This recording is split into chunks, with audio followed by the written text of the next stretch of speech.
ये दिसंबर की एक ठंडी और घनी रात थी।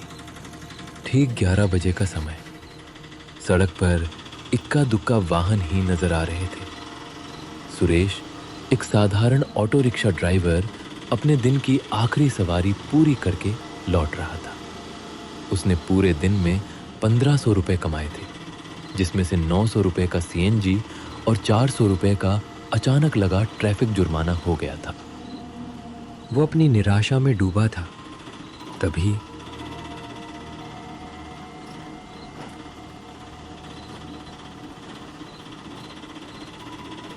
ये कैसी किस्मत है।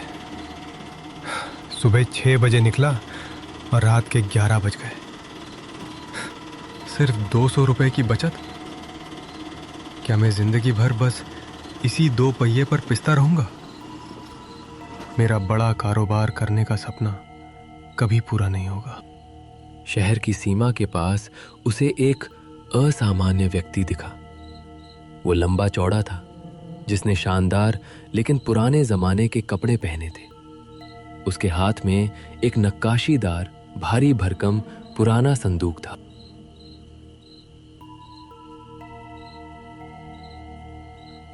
ए बेटा, क्या तुम जरा रुकोगे? जी बोलिए साहब, कहाँ जाना है आपको? मुझे शहर से बाहर की पुरानी बावड़ी तक छोड़ दोगे? रास्ता सुनसान और थोड़ा लंबा है, लेकिन मैं तुम्हें मुंह मांगा किराया दूंगा। पुरानी बावड़ी? वो तो बिल्कुल वीरान जगह है साहब। इतनी रात को आप वहां क्या करेंगे? तुम्हें मेरे काम से क्या? क्या तुम मुझे छोड़ सकते हो या नहीं? मैं तुम्हें 500 रुपए दूंगा, जो उस रास्ते के लिए सामान्य से 3 गुना है। 500 रुपए? इतनी रात को इतना भाड़ा? आज की कमाई तो बच ही जाएगी। ठीक है साहब, बैठिए, मैं आपको छोड़ देता हूं। पर आप जल्दी में लग रहे हैं। वह व्यक्ति संदूक समेत ऑटो में बैठ गया। सुरेश ने बिना कोई सवाल किए ऑटो आगे बढ़ा दिया। लगभग 25 मिनट की डरावनी चुप्पी के बाद सुरेश ने ऑटो पुरानी बावरी के खंडहर द्वार के सामने लगा दिया। बहुत बहुत धन्यवाद बेटा, तुम्हारी ईमानदारी और हिम्मत के लिए। उस व्यक्ति ने ऑटो से उतरकर अपनी जेब से एक चमकदार सोने का सिक्का निकाला और सुरेश की हथेली पर रख दिया। ये क्या है साहब? ये तो शुद्ध सोने का सिक्का है। मैं 500 रुपए का किराया मांगा था। ये तो बहुत ज्यादा है। यह सोने का सिक्का है। इसकी कीमत 6000 रुपए से भी ज्यादा है। इसे रख लो। ये तुम्हारी मेहनत और ईमानदारी का इनाम है। ये तुम्हारे लिए खुशहाली लेकर आएगा। सोने का सिक्का देखकर सुरेश की आंखें लालच से चौंधिया गईं। उस व्यक्ति ने संदूक उठाया और बावड़ी के अंधेरे में गायब हो गया। 6000? एक सिक्के के? ये आदमी कोई साधारण संत या जादुई फकीर जरूर है। और ये भारी संदूक, जरूर इसमें इससे भी ज्यादा खजाना होगा। वो बावड़ी में जाकर कर क्या रहा है? क्या पता मेरी किस्मत आज बदल जाए। लालच के वशीभूत होकर सुरेश ने अपने ऑटो को बावड़ी से कुछ दूर जंगल में छिपाया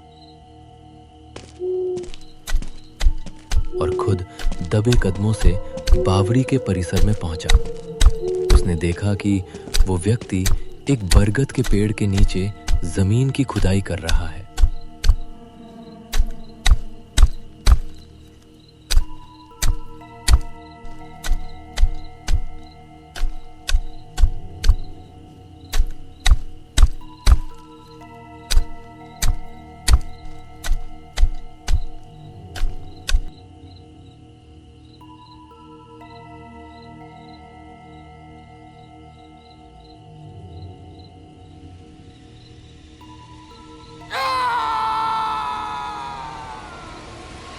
चुप हो जाओ, मैं तुम्हें और नहीं सुन सकता।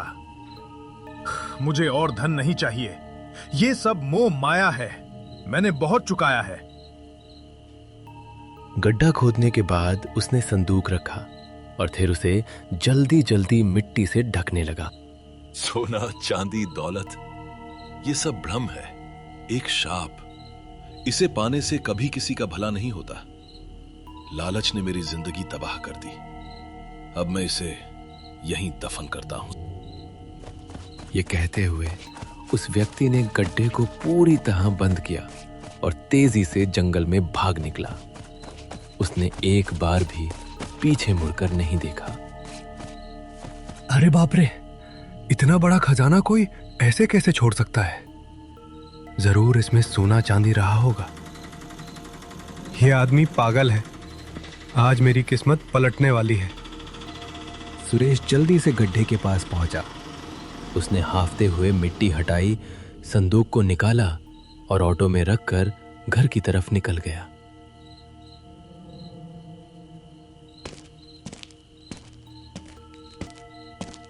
सुरेश घर पहुंचा तो उसकी पत्नी आशा जाग रही थी। इतनी देर क्यों कर दिया आपने आने में?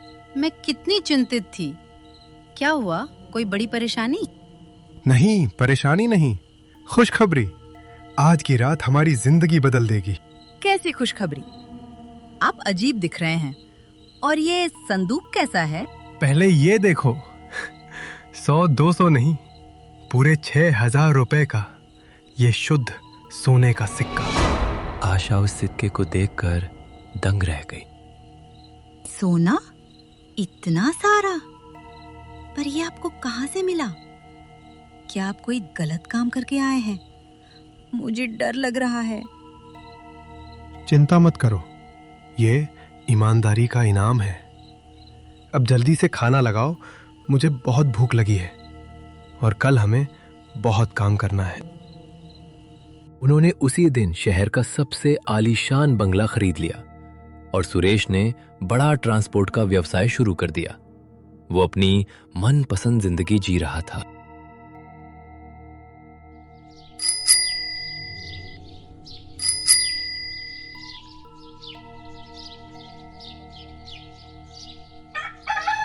अगली सुबह जैसे ही सूर्य की पहली किरण कमरे में आई, सुरेश की आंख खुली। उसने जो देखा उस पर यकीन करना मुश्किल था। वाह वाह वाह, इतना सारा सोना, हीरे और जवाहरात। ये तो किसी राजा के खजाने से भी ज्यादा है। उसकी आवाज सुनकर आशा भाग कर आई।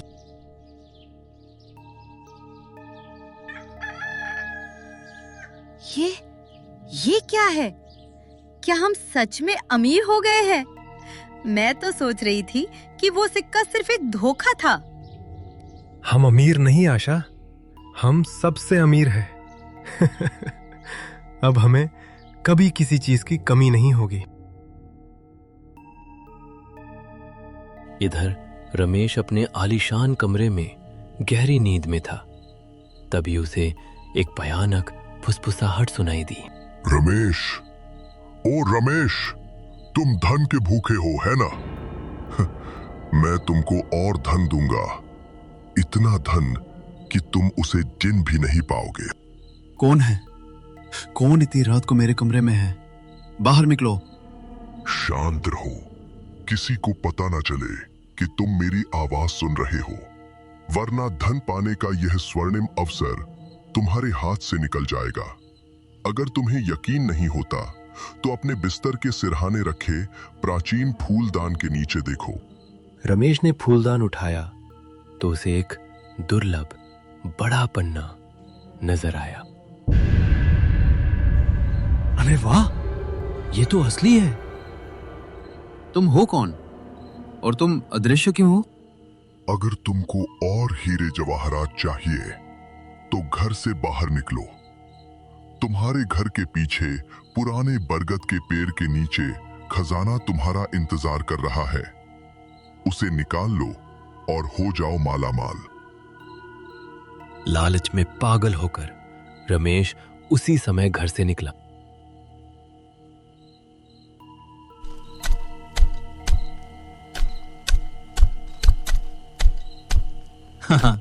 ये जगह सही है। मैं शहर का सबसे अमीर आदमी बनूंगा।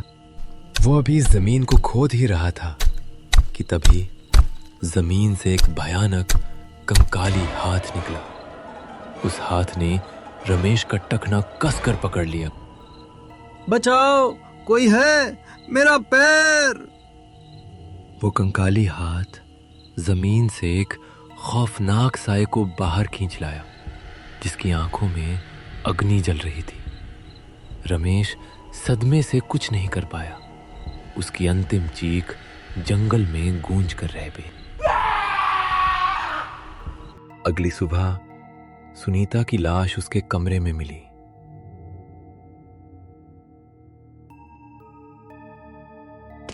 इसके 2 दिन बाद लकड़हारों को जंगल में जो नजारा दिखा, वो देखकर उसका भी दिल दहल उठा। रमेश की बिना सिर की लाश पेड़ के नीचे भयानक रूप से क्षत विक्षत पड़ी थी और उसके पास महंगे हीरे जवाहरात बिखरे पड़े थे।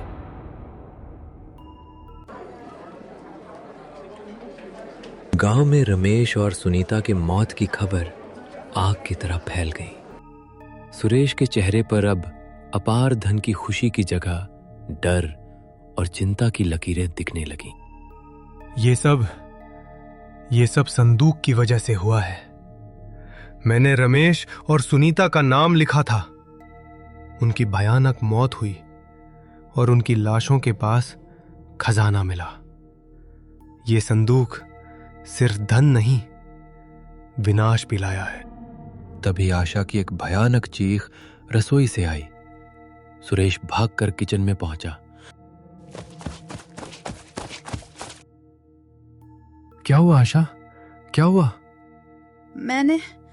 मैंने फ्रिज के अंदर देखा, वहां एक कटा हुआ भयानक सिर रखा था। मैं डर गई और देखिए। सुरेश ने हिम्मत करके फ्रिज का दरवाजा खोला तो कटा सिर नहीं था, लेकिन वहां ढेर सारे सोने के सिक्के पड़े थे। ये देखकर अब सुरेश पूरी तरह से टूट गया। उसने तुरंत संदूक को निकाला और खोलने की कोशिश की, लेकिन वो नहीं खुला। आखिरकार उसने एक दूर के गांव के अनुभवी तांत्रिक को घर बुलाया। ये संदूक, ये तो शमशानी बक्सा है। ये तुमको कहां से मिला? सुरेश ने शुरू से लेकर अब तक की सारी घटना तांत्रिक को विस्तार से बताई। तुमने घोर अनर्थ किया है बेटा। इस संदूक का इस्तेमाल जीवित मनुष्य को नहीं करना चाहिए था। यह एक इच्छा पूर्ति का शाप है। ये मांग पूरी करता है, लेकिन उसके लिए बलिदान मांगता है। यह इसीलिए 2 दुश्मनों के नाम लिखवाता है, ताकि उन्हें मारकर ये अपनी शक्ति को संतुलित कर सके। लेकिन उसके बाद ये आपकी सबसे अप्रिय चीज को भी आपसे छीन लेता है, और तब तक नहीं रुकता जब तक आपका पूरा विनाश न हो जाए। क्या हुआ बाबा? मैंने अप्रिय चीज की जगह तो गरीबी का नाम लिखा था। अनर्थ, घोर अनर्थ। तुम्हारी ख्वाहिश असीमित दौलत की थी, और अब तुम्हारे पास दौलत ही दौलत है। इस दौलत के साम्राज्य में संदूक तुम्हारी गरीबी को तुम्हारे जीवन से पूरी तरह से मिटाना चाहता है। और इस समय तुम्हारी गरीबी का एकमात्र प्रतीक तुम्हारी पत्नी आशा है। अब वो तुम्हारी पत्नी की जान लेकर ही रहेगा। सुरेश ये सब सुनकर बुरी तरह से हिल गया। तांत्रिक अपनी राय देकर चले गए।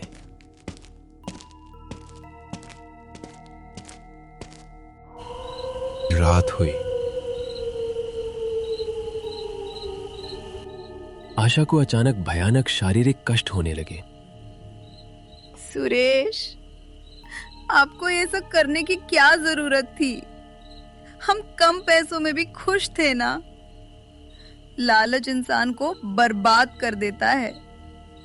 मुझे उस पहले आदमी की बातें याद आ रही हैं। सुरेश को भी अब उस अजनबी की बातें याद आ रही थी। परेशानी लगातार बढ़ रही थी। सुरेश की आंखों के सामने ही आशा के शरीर का रंग बदलने लगा। अगले ही पल उसके शरीर से जान निकल गई। आशा की लाश को सामने देखकर सुरेश टूट गया। इसके बाद सुरेश को भी अपने शरीर में कमजोरी महसूस होने लगी। दिन पर दिन उसकी हालत बिगड़ती गई। नहीं चाहिए मुझे सोना चांदी, नहीं चाहिए, चले जाओ यहां से। वो बूढ़ा दिखने लगा था। एक रात उसने संदूक उठाया और उसी पुरानी बावरी की तरफ रवाना हो गया।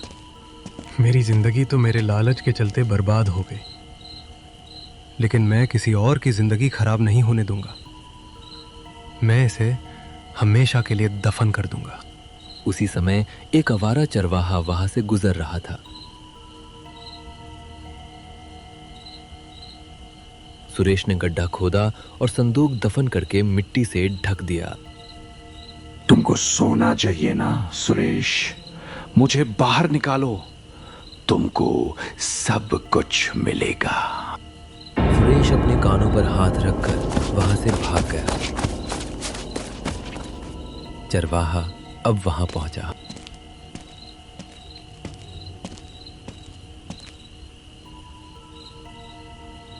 ये पागल बूढ़ा इतनी हिफाजत से गाड़ के गया है, जरूर इसमें भारी खजाना होगा।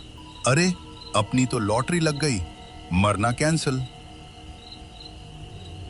उसने संदूक उठाया और अपने घर की तरफ रवाना हो गया। सुरेश को अब आवाजें आना बंद हो गई थीं, क्योंकि शमशानी संदूक को अपना अगला शिकार मिल गया था।